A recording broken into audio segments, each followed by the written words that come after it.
Hello and welcome to the exclusive Doctors' Day celebration organized by Voice of Healthcare and Manipal Hospitals. Today we are celebrating Doctors' Day with Manipal Hospitals for the second year. So on this year we are celebrating the unsung heroes. This panel discussion with eminent doctors from Manipal is on the topic of digital radiology, empowering and improving efficiencies in healthcare. To deliberate more on this topic, we have esteemed panelists here with us. Let me please introduce Dr. Nagabhushan, who is consultant of interventional radiology at Manipal Hospital, Whitefield. Welcome, sir. Thank you. I welcome Dr. Vadhiraja BM, who is HOD and consultant of radiotherapy at Manipal Hospital, Old Airport Road. Welcome, sir. Thank you. I welcome Dr. Rajesh V. Helavar, who is the consultant of interventional radiology at Manipal Hospital, Yeshwanthpur. Welcome, sir. Thank you. I also welcome Dr. Sudarshan Rawat, who is the HOD and consultant of radiology at Manipal Hospital, Old Airport Road. Welcome, sir. Thank you so much. So, as we are celebrating Doctors' Day, we have a panel discussion focusing on digital radiology and how it is improving the efficiency in healthcare in current times. So let us start with Dr. Nagabhushan. Sir, my question for you is that as the integration of AI is there in the field of radiology, and which this has revolutionized the radiology field. It has brought about significant advancements in medical imaging with machine and deep learning algorithms. Please throw some light on how digital radiology is empowering and improving the efficiencies with respect to interventional radiology at Manipal Whitefield. Please share. See, actually, the artificial intelligence has been nicely assimilated into both diagnostic and intervention radiology. The main goal of the AI is to give value to our routine work. This is achieved either by cutting the cost or by increasing the outcome. So the outcomes can be measured in diagnostic radiology as making the workflow more efficient, shortening the reading time, reducing the dose of contrast agents, early detection of the disease, and improved diagnostic accuracy. In intervention radiology also, it is helping IR people in pre, peri, and post procedural scenarios. Like in all three situations, AI is being increasingly of good help. Like in the pre-procedure scenario, like it helps us to improve the patient selection. Like there are many CT perfusion softwares. This assess the ischemic core and penumbra volume to predict who are likely to have a optimum outcome after the procedure. Similarly, there are algorithms of the AI which are helpful in predicting the response to transarterial chemoembolization for liver cancer. So apart from this help, the AI's algorithms are also helping in intelligent patient scheduling, and it helps to identify high-risk patients like who are prone for renal insufficiency or failure. And we can also simulate the patient pre-procedure about how this procedure will be going to happen in a more simulating manner. So the patient education is also of a good help. And when we are coming to the peri-procedure situation, the AI are giving a wonderful and very beautiful recommendations of the needle trajectory for biopsies. These AI are helping to quantify stenosis and vessel diameter more accurately compared to the conventional softwares. They are now helping the intervention radiologist to select the size of the sheath, like which sheet to be selected for a particular stent in a particular anatomy, kind of a thing. So the augmented reality and the virtual reality kind of AI sequences are helping us to have a better navigation system. And AI is also of a good help for training purposes because of its augmented reality and the virtual reality softwares to see the simulation, and the trainees can have this before proceeding to the procedure as such. So, in the post procedure scenario, the response to treatment, like as I said, for the stroke as well as for the liver cancer, the response to the treatment is also very well assessed by AI algorithms. So the only limitation which I see is the AI is data hungry. In the diagnostic radiology, we are able to provide a good amount of data for these machine learning softwares. But in intervention radiology, these more amount of data and more refined algorithms are expected to come in future. Thank you so much, Doctor, for sharing all the latest updates that you shared with us. Uh, Let me ask Dr. Vadhiraj now. Sir, can you please explain to our audience about cytolytic body radiation therapy, as it is a new approach that is being applied to some types of cancer, which differs from more traditional therapy in variety of ways. So please, can you explain to our audience? Yeah. Stereotactic radiotherapy is not something which is new. It was introduced in 1950s. And Dr. Lars Lexell, I think he designed this gamma knife using 201 cobalt sources. Because those days, as we know, the imaging was not that good.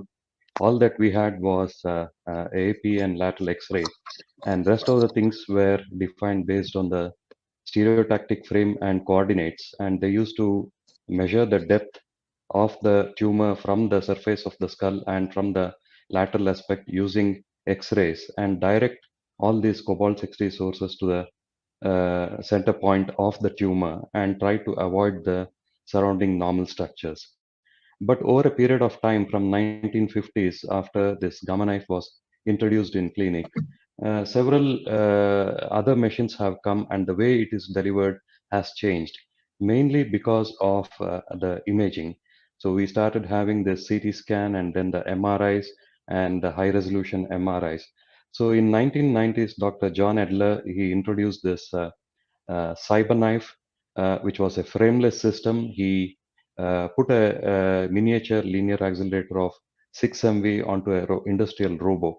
And using MRI, the target was defined, or any kind of image, the target was defined. And this CyberKnife has almost 2000 degrees of freedom of movement, and the beams can be directed to the tumor. Typically, around 250 beams are used in a patient. And the other advantage is no frame. And how we circumvent this, we use intermittent orthogonal X-rays, which gives a sort of three-dimensional view of what's happening at the time of treatment. And if the patient moves or if the target moves, that can be accurately treated by correction of the table movements. So from then, they started using this linear accelerators for treatment of stereotactic radiotherapy, either stereotactic radiosurgery or stereotactic body radiotherapy. Gamma knife, when it was introduced, it was meant only for those tumors above the skull base. Even now, it is only for that, and it requires a frame fixation. Now, frameless methods are available, whereas the CyberKnife and LINAC-based stereotactic procedures, what we call, though it's not using a stereotactic frame these days, it's mainly image dependent. We don't use any stereotactic frames. We just put a thermoplastic cast. Before starting the treatment, we acquire MRI, especially for brain, or for the other body areas, we might depend on the PET CT scan or a CT scan or any of these things.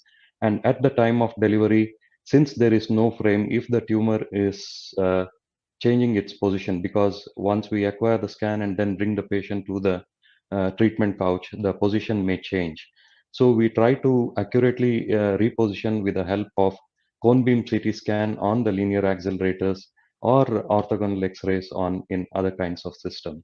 So nowadays, most of the things are dependent on all these digital images with which we can accurately target these tumors either intracranially or extracranially anywhere in the body. And these procedures usually we give either a single fraction or up to 5 fractions, a very high dose of radiation each day. And these are broadly mentioned as stereotactic radiosurgery single fraction or stereotactic body radiotherapy if we use up to 5 fractions.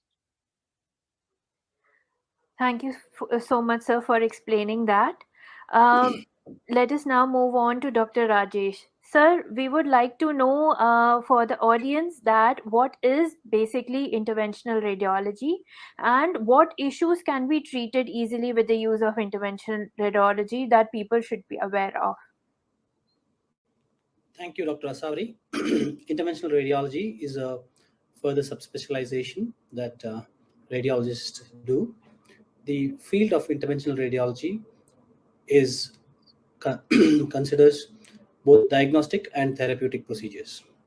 So in the diagnostic procedures, we mean that we have to establish diagnosis of the patient. For example, the patient has a lump anywhere in the body, and the etiology of the lesion, either in the liver or the breast or in the bone, has to be established. So what we do is we do something called as a biopsy. So biopsy is a procedure where we put in a needle into the lump and take a small piece of the lesion and then send it for analysis. That's called biopsy. So most of our diagnostic procedures are biopsies, and some of our diagnostic procedures are also called angiograms. Coming to therapeutic procedures, where we actually treat the patients. Okay, so we treat many lesions. I'll talk about that in detail a little while later. So in interventional radiology, the beauty is that most of the diagnostic and therapeutic procedures are performed either as OPD basis in the daycare or as shortest duration possible admission. And most of the procedures are performed under local anesthesia and minimal sedation. Most often the patients are cooperative and we don't have to use any general anesthesia. So as you can understand, the duration of stay in the hospital for these procedures is quite low. And the efficacy and the efficiency of these procedures, therapeutic procedures, are also extremely high and comparable to some of the surgical procedures that are done for the similar diseases. Coming to the procedures that we do other than biopsies, the therapeutic procedures, what we do, one of the commonest procedures that we do is the uterine fibroid embolization. As you know, fibroid is a abnormal growth. It's a benign growth, not so malignant growth of smooth muscle cells in the uterus, from which a woman can have increased bleeding, increased frequency of bleeding, or a heaviness in the abdomen. So traditionally, these were either operated on by removing the uterus or by removing the fibroid itself, which is called a myomectomy. So uterine fibroid embolization is one of the commonest procedures that we do, which involves selectively delivering, accessing the uterine artery through a small 2 to 3 millimeter nick in the groin or in the wrist, and we selectively get into the uterine artery and look at the artery supplying the fibroid and block the blood flow to the fibroid. What it does is it shrinks the fibroid and gives us excellent results in stopping the either bleeding or pressure symptoms because of the fibroid. Similarly, in men who have enlarged prostates, what we do is a similar procedure where we access the arteries of the prostate and then block the blood supply, and the prostate slowly shrinks, and elderly gentlemen who have problems with micturition, passing urine, or having incontinence can be treated with this minimally invasive procedure called prostatic artery embolization. Other than uterine fibroid and prostatic artery embolization, the other common procedures that we do are treatment of liver cancers, most commonly hepatocellular carcinomas and metastatic liver diseases. So there are multiple treatments that are available.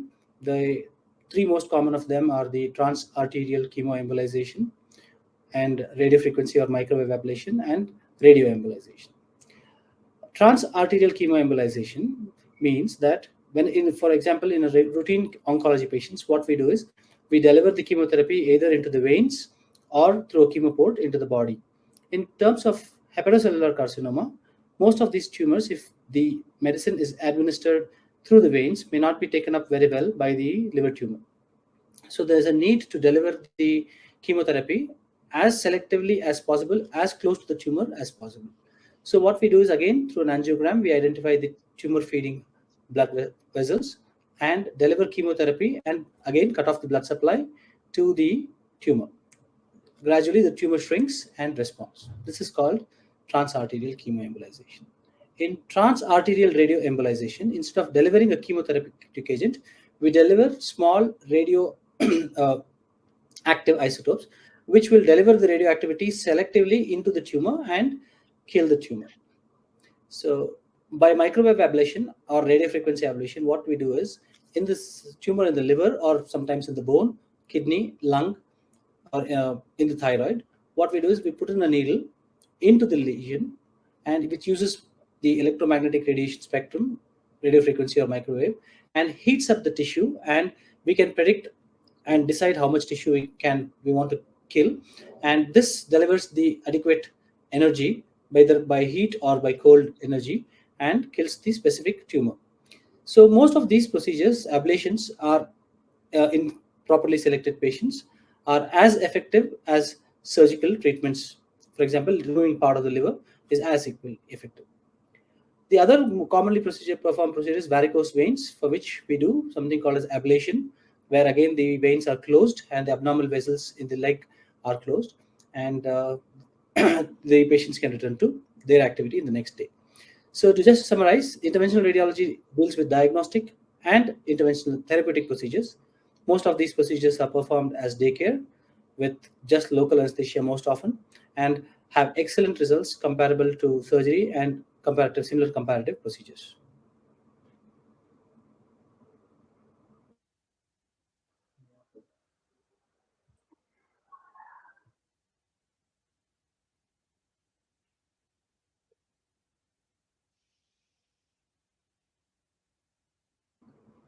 Ms. Asawari, you have to unmute.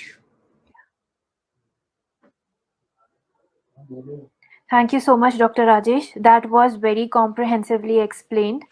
Now let us move on to my next question to Dr. Sudarshan. Sir, please share some recent advances in the field of digital radiology that you see greatly improving efficiencies in healthcare in your practice, or that Manipal Airport Road is currently working on. Please share. Hi, thank you. So there are many changes have taken in radiology, and that includes various aspects. It can be a machine, or it can be a modality, or it can be a platform.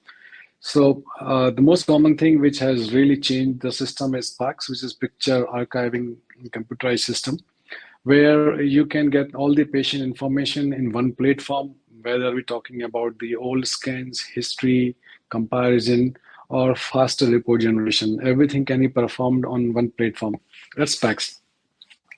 And if one has good PACS and VPN connection, and then they can access the image from anywhere, they can report from anywhere. When emergency handling, doctors don't have to run all the way in radiology. They can just see the images from home. It takes 5 to 10 minutes to open the case on the file. So that's one thing which is really advantage for us. We don't have to use different other older software.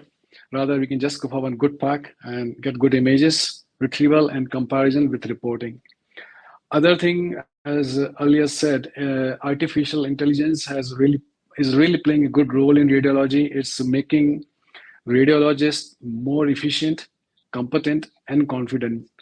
What we see in AI is it makes you faster. And also gives you all the hints and the possibility that, okay, if this is something which you're not missing.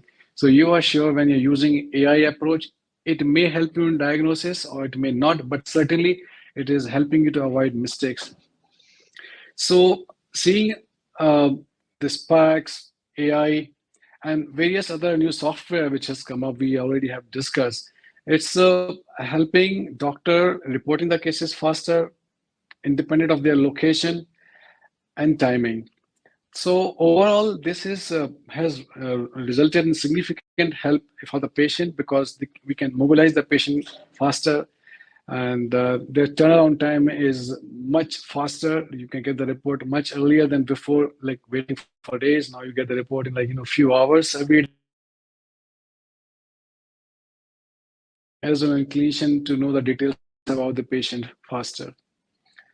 So I say overall, digital radiography, whether it's X-rays, whether it's a CT scan, MRI, or all the modalities inclusive of these on one platform like PACS with using VPN and artificial intelligence, it's really useful for radiologists, patient, and the doctor as well. Thank you. Thank you so much, sir, for sharing all the latest updates. So now we move on to the next round. My question to Dr. Nagabhushan would be, sir, as the practice of radiological services is undergoing a rapid change in recent years due to technology advances, as well as workload escalation, workforce shortage, privatization, and all such different reasons, with more and more advanced cutting edge technology, how has the transformation of radiology into multiple subspecialties affected the efficiency? Has it helped in improving the efficiency, or do these technologies in some way or the other also hinder the previous protocols or the advancements that we had?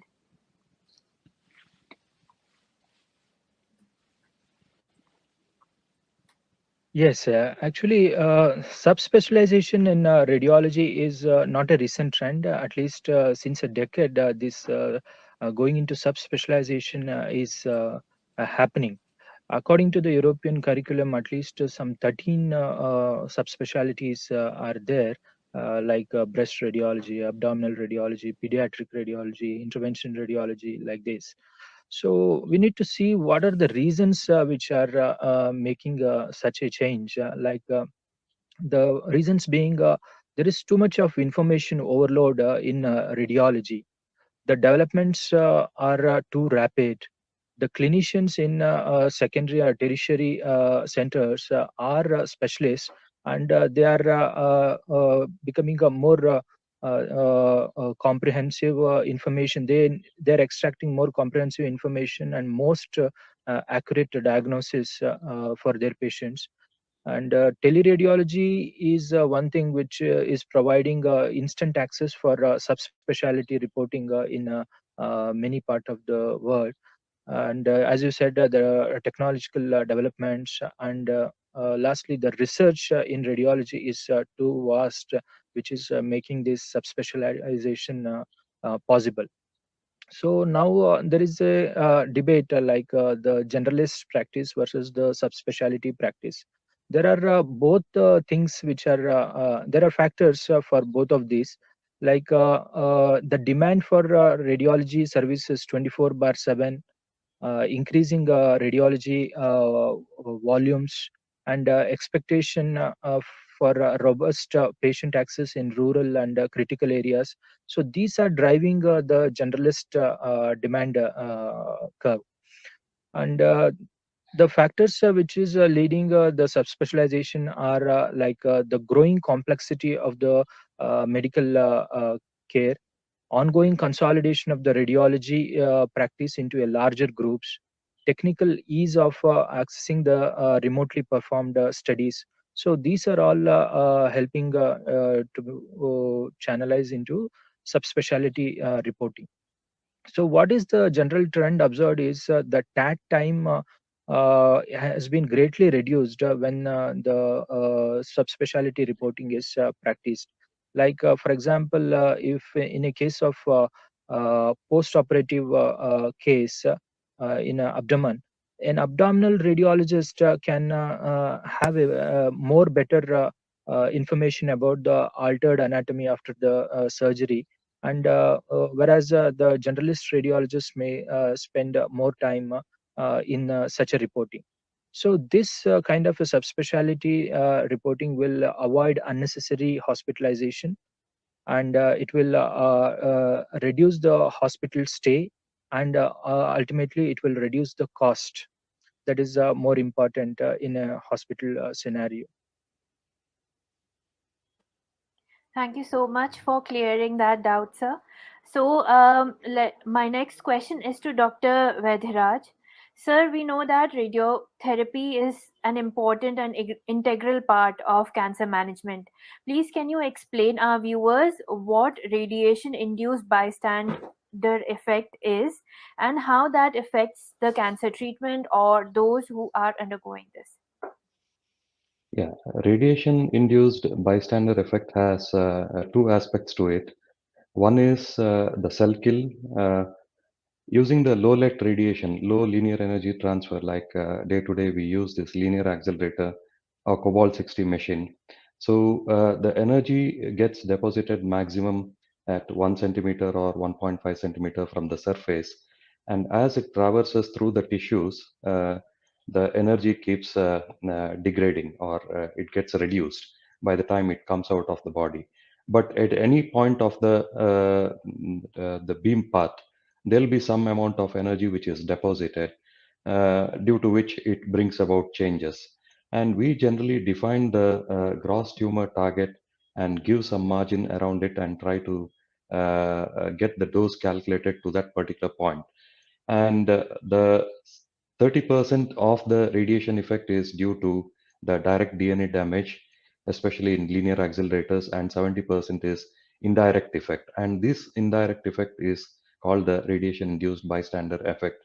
Basically, what it does is it excites the water molecules and induces these free radicals, which in turn fixes the DNA damage and brings about the cell kill.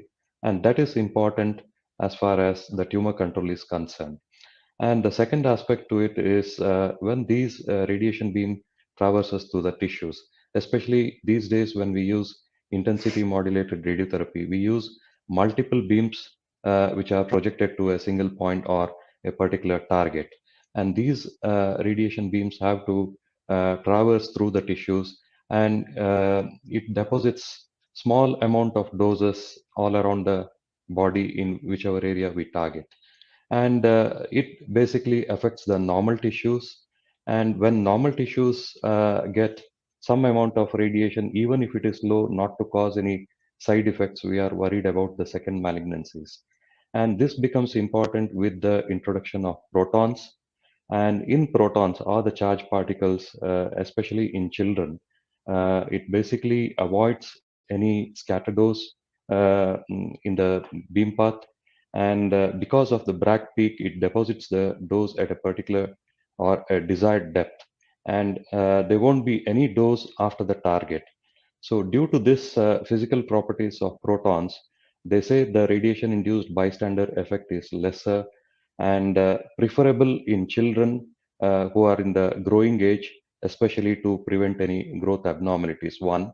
And the second thing is there is a lot of concern when radiation treatment is used for treatment of cancer patients. Many patients, they come and ask, you are treating this particular cancer, especially the prostate cancer, and they ask, is there any second malignancy developing after giving radiation? Though the chances of second malignancy developing is least, which are published, we are still concerned about that, and there is still almost around 1 to 2%. If the risk reduction from the cancer death can be reduced by radiation, we also accept around 1 to 2% of this second malignancy. That's why there are a lot of technological advancements, use of protons or carbon ions to minimize this radiation-induced bystander effect, to especially to avoid any genetic changes in the normal tissues. Thank you. Thank you so much, sir. So, let us move on to Dr. Rajesh now. Sir, you have already shared with us what interventional radiology is and where it is mostly used. Please, can you share with us the latest recent advances in the field of interventional radiology, both in India and abroad? Dr. Rajesh. Thank you, Dr. Asawari. So I think I have already elaborated many procedures that we do routinely. Now I will talk about two procedures that are fairly new, and one procedure which is still under research. So the first one is called genicular artery embolization. Genicular means related to the knee. So first, what happens is there is a condition called osteoarthritis or degeneration of the knee.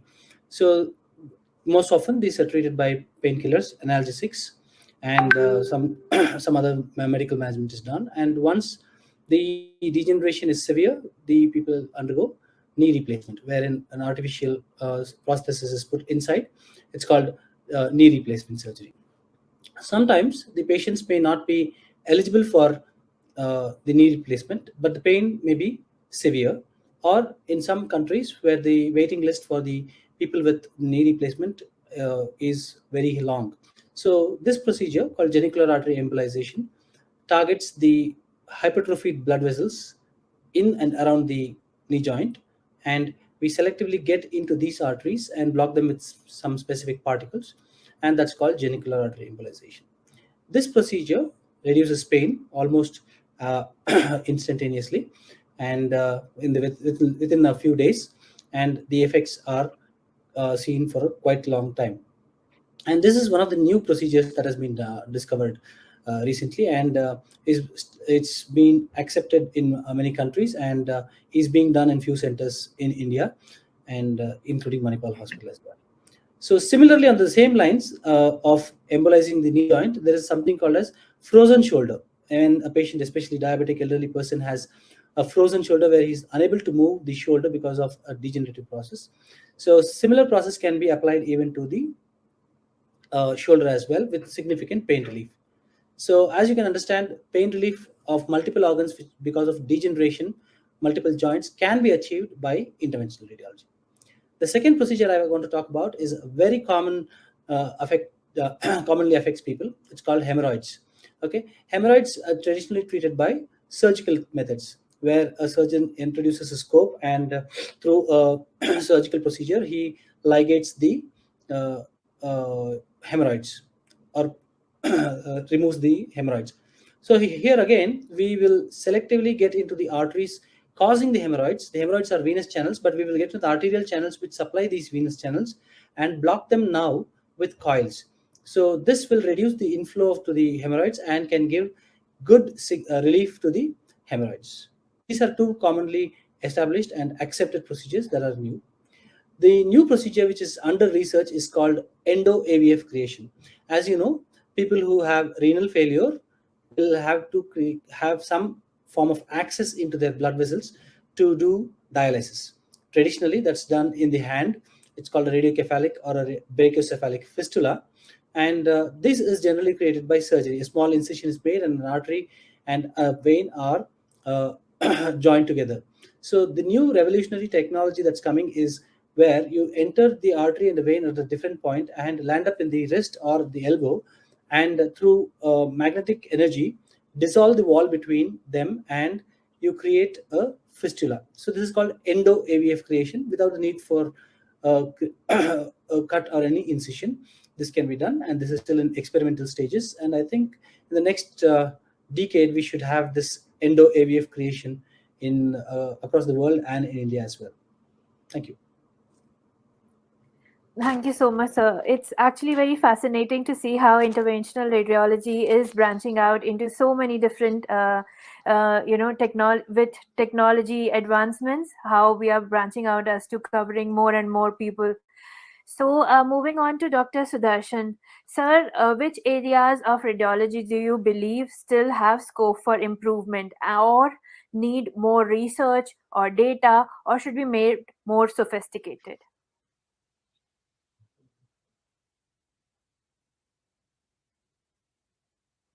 Sir, you are on mute. Sorry. Hello. There's continuous research happening in the field of radiology, whether it involves MRI, CT scan, ultrasound, or various other modalities. That will keep happening. They have done a lot of work, and they are still exploring and doing research on that. But I feel if in future we need to also kind of think of now cloud is something which one has to be on the cloud, like, your personal data or your hospital data, or maybe, whatever your office data. We have to kind of implement the cloud in the radiology, where viewing the images becomes easier for radiologists, for the patient, for the teaching doctor, and cheaper. So by doing the cloud integration with all the modalities in the system, we can get rid of films, which can protect wasting so many, the plastic material, and we can be what do you call that, ecosystem would be kind of better if we don't use film, because we, like many center hospital, using a lot of films. So if we have a good cloud integration, and when people can see the scans on their mobile computer or PC, that will be great. And the second thing is, we need more research in AI. AI is evolving, is developing new products. Some of them are good, some are very early stage, some are in between somewhere. But with time, if we probably with more data and more technology, we can do more research in AI. That will be really helpful for everybody. That's it. Thanks. Thank you so much, sir. Very rightly pointed out. On the same note, I would like to ask Dr. Vadhiraj, sir, what are your expectations from the field of radiology? What would be those things that you would want that the future of radiology care has? Or where areas do you feel still needs improvement, or sophistication when it comes to this field? Yeah, like when I spoke about stereotactic radiotherapy, I did mention about the incorporation of all these modern imaging methods and avoiding the films altogether. Because these days I never depend anything on the film, because either it is the MRI or the PET CT scan or any of these imaging modalities. Generally, we import to our planning system, and we superimpose or we fuse them, and then try to delineate the target at the same time, try to mark out the surrounding normal structures, and try to avoid as much as possible. Like Dr. Rawat said, yes, if the images are easily accessible to everyone, like the image is taken and then it's on the network or the cloud, and anywhere, sitting anywhere, we can just import these images and try to either they use for diagnosis and we use it for treatment purpose. I think cloud is the way, and easy accessibility of these images, we can avoid all these films. And especially in oncology, we are heavily dependent on these images. So that's what would make a difference for us. Thank you so much, sir. Dr. Rajesh, what are your views on the same thing? Where would you feel that more advancements are required in radiological field to deliver better care? So, technological advancements like Dr. Rawat and Dr. Vadhiraja have, as I have told, they are they've already elaborated. I would require. I would see where technology can add is where it can reduce the patient suffering, and it can reduce the amount of pain, and if it can reduce the amount of time they have to spend in a hospital and give good cures. So I would like to see technology also helping in these areas, and not just truly being technical, but also having the humane touch to it. So that's where I would like to see technology advance, and not just being purely technical as well. Yes. Very rightly said, sir. While talking to other doctors as well, we have come across the issues such as delivering standardization of care across government hospitals, across private hospitals, and private clinics. So, how does that work in the field of radiology? Does there is there a need of more standardization into care delivery, or how can we reach out to areas such as tier 2, tier 3, and remoter parts of the India with latest technology such as remote radiology and that way? So where do you feel India lies, and how much scope still, or what sort of work is yet required? Can I please start with Dr. Nagabhushan? Yeah, I think India is still having a heterogeneous spread of availability of healthcare. So standardization at this point of time, I don't think this is very much possible, because there is a huge urban and rural divide in accessing the healthcare facilities. So I think in at least tier 1 and tier 2 cities, we can aim in this having a standardization in approach to radiology services. That is my opinion.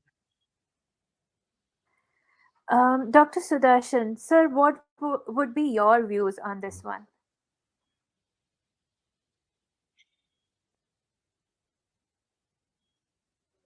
Sir, you're on mute.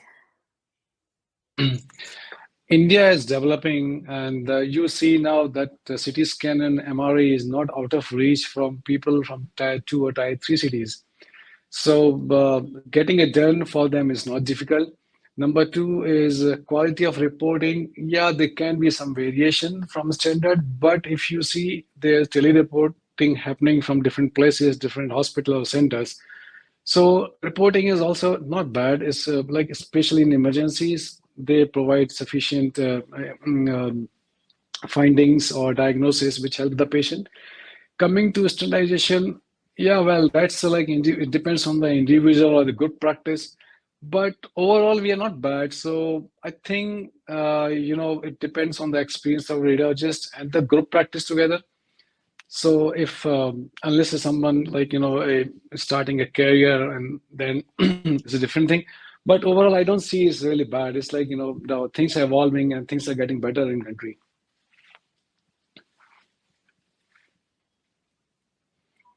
Thank you so much, sir, for sharing your thoughts. I would like to ask the same question to Dr. Vadhiraj as well. So, what would be your thoughts on this one? Yes, one is accessibility to the interiors of our country.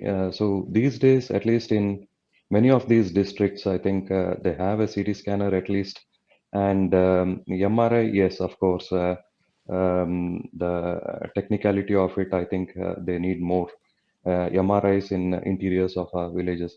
And as far as reporting is concerned, with the teleradiology, I think from anywhere they can report. And I have seen PET CT scanners which were earlier available only in Bangalore, especially in Karnataka. Now, most of the districts, they have this PET CT scanner. They somehow get this isotope reach there to these districts, and then they do the scan. If they don't have people reporting, they depend on radiology, and these things are done. Yes, as Dr. Rawat mentioned, availability is not a problem these days. I think many of these districts have at least a CT scanner.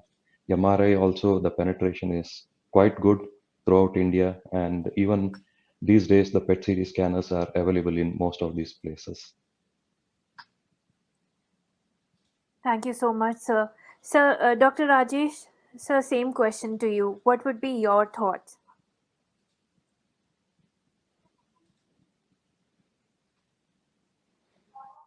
Sir, you are on mute. I'm sorry. So I think Dr. Vadhiraj and Dr. Rawat have covered all the essential points about penetration and standardization, penetration of imaging services. I think I don't have much to add beyond what they have. Okay. So let me ask another question to you, which is our second last question to all the panelists. Because today is World Doctors Day, we are celebrating doctors as unsung heroes, and there are also many viewers who aspire to be doctors and in healthcare themselves. So, what would be your tips to the future aspiring doctors, if they want to who want to uh, get into this field of radiology? So let us start with Dr. Nagbhushan, sir.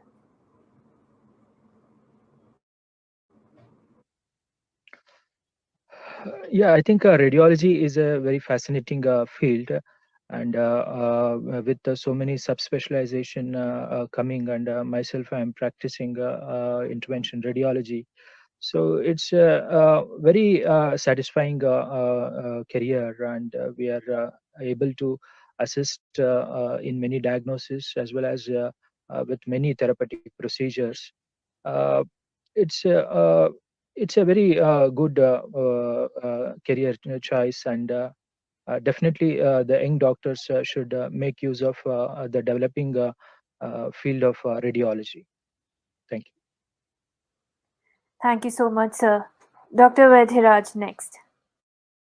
Yes, like any field, only 2 points. One is dedication, the other thing is hard work. So even after 20 years of working in this field every day, it's a learning experience for us. So I think these are the two most important things who wish to come into this field, dedication and hard work. Thank you so much, sir. Dr. Rajesh, sir. Yeah. So anybody, any youngster who's finished his +2 or considering wanting to do medicine, join and start, be a doctor. Dr. Vadhiraj said you need to be dedicated and you have to be in it for the long run. And I think it's one of the best professions that you can be in. And if people who are considering after post MBBS wanting to choose any specialty, choose a specialty that is suited to you. So, for example, a person might be very active and wants to be a 24/7 on his toes, on the run, on the go. So for him, a surgical specialty might be very suitable. For somebody who's not very keen to be on calls all the time, so he should choose a specialty and do his work and accordingly. So I think medicine is always, don't be bothered by all the things that you see in the news. So medicine is always a very good field to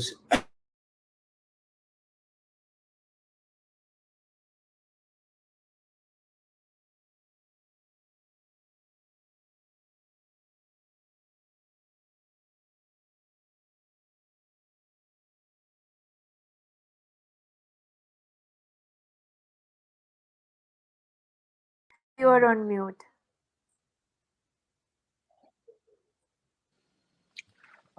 They have already spoken well on this, so I just say it's the same thing. Work hard, be dedicated, and be flexible, be open to learn, and choose a specialty. After choosing it, be the best. And radiology is good then.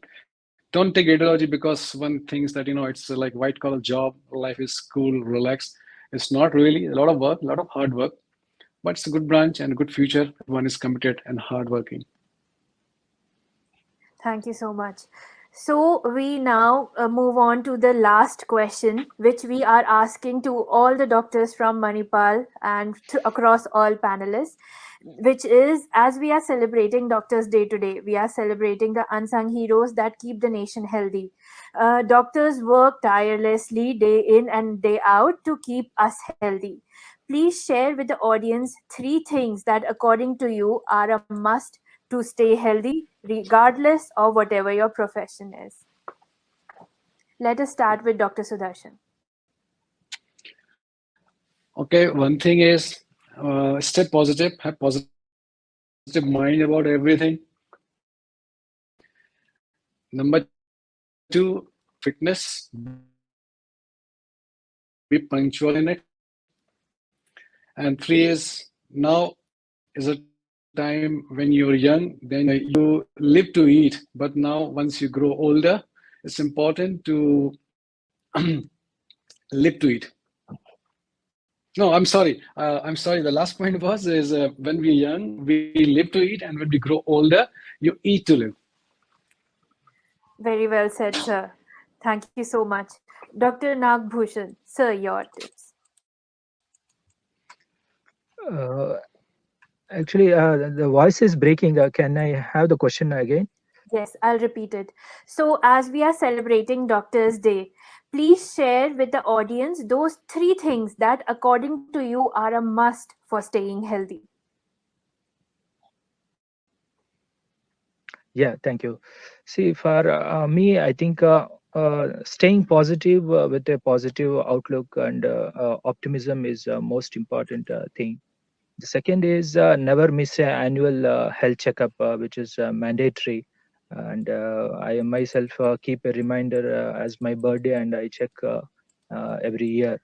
So, and last thing is we should be aware of the metabolic syndrome and its effects, and we should deal this in a like we have to prevent diabetes or hypertension and this obesity, which are the more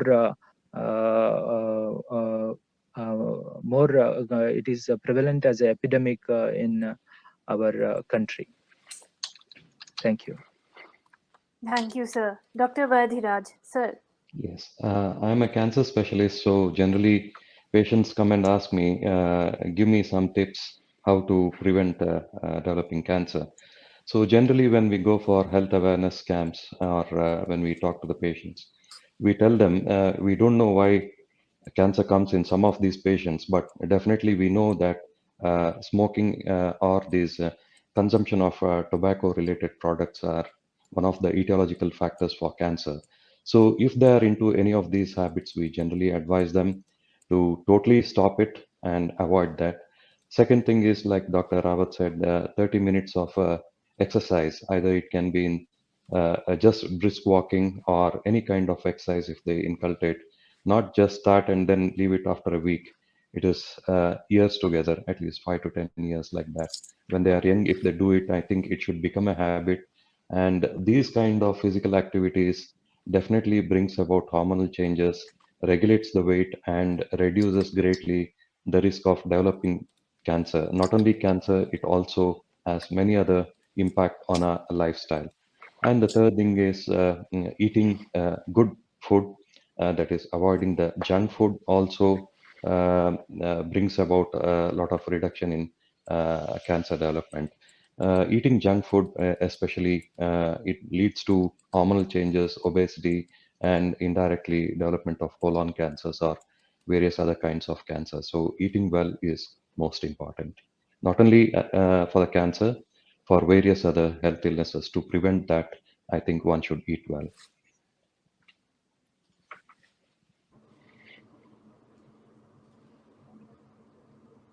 You're on mute, yeah. Thank you so much, sir. Dr. Rajesh, sir, you're next. Yeah. So, be it any profession, have a good work-life balance. Don't bring work home or home, or don't carry your home problems to your work. So, have a good balance. Take a holiday. It need not always be an exotic location. A small location nearby your house, nearby your town, your city. Take a break. Take a holiday. Be relaxed. Don't think about this, and have a good positive outlook towards life, and read books, do something that interests you, whatever it may be sports, reading books. So apart from all these things, I think my other panelists have also stressed on what needs to be done. So have a good day. Thank you so much. With that, we come to the end of a super engaging, super insightful session with doctors from Manipal. Again, I wish you all a very happy Doctors' Day, and I'd like to thank all the panelists present with us today for taking out time from their busy schedule. Thank you so much. I'd also like to thank all the viewers watching for staying with us till the very end. Thank you. In the end, I'd just like to say we are celebrating Doctors' Day for the entire day, and we have so many more interesting sessions coming along. So for that, stay tuned, keep watching. Thank you. Thank you. Thank you. Thank you.